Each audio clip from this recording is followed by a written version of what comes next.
Hello, this is Nicholas Rippanini, and this is Lab for Oscillations. So the purpose of this lab is to examine the motion of a mass oscillating vertically on a spring while swinging in an arc motion, and we want to compare this observed motion via tracker analysis with the predicted computational motion via ghost script. And the fundamental principles are Newton's second law of motion, momentum principle, and the energy principle, which is new to this lab. And you can see that we're gonna just a preview of the results is that the predicted and observed results will be kind of similar, and the total energy change in the system will be zero. So the fundamental principles include Newton's second law and the energy principle. Newton's second law is F equals ma, as we kind of previously discussed in previous lab, and this also relates to the momentum principles, which basically means that change in momentum is equal to the total force multiplied by delta time.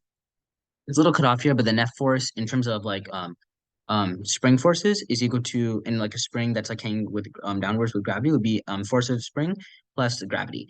And we also have the energy principle, which is the change in energy of a system is equal to work done on a system by the surroundings plus the exchange of thermal energy between the system and surroundings.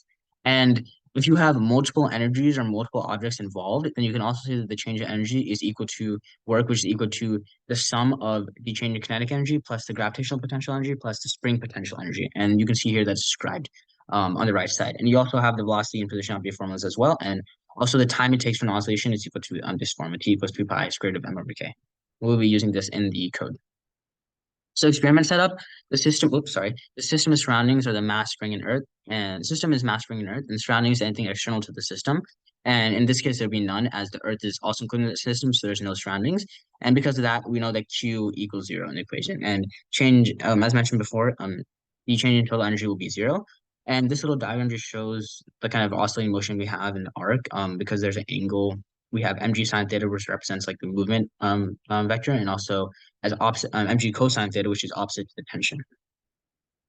And this is the tracker analysis using Dr. Greco's video. We just use the same principles we always do with tracker, but we're just using Dr. Greco's example video from here. And these are the initial conditions of the computational ghost group model.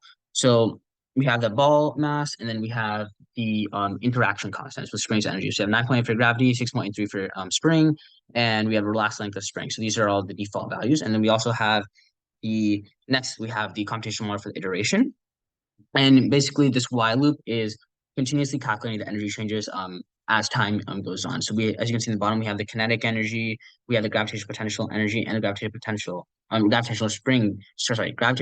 energy and spring potential energy each time, and we're adding it together so we can see how energy changes as time goes on. And that's basically what this while loop is doing. And the meat of the code is this last little loop right here, last little few lines here. And then when comparing glow script and tracker, blue is a model and red is the tracker experiment. We see that they're pretty much alike in both X position and Y position. They're very, very similar. So that's something we'll get into later. This kind of goes back with what we expected to see. And this is the change in energy time. We have all these different energy values, gravitational potential energy, spring potential energy. And you can see, we'll talk a little bit more of the properties on this graph later. And some of the sources of errors in this experiment have been tracker miscues, such as calibration issues and not resetting the center of mass for each iteration precisely. External factors in the video, such as air resistance, drag, rotational energy, things like that, that could have also affected us. And the all-encompassing conclusion is that the change of gravitational potential energy and spring potential energy oscillate and are inversely related. This also means energy potential is satisfied, meaning there's no change of the total change of energy is zero. And observation is pretty close to the computation model, as we saw in this graph right here. And for the first follow-up question, is the energy principle satisfied? So the energy principle is satisfied since there's no work being done by surroundings on the system.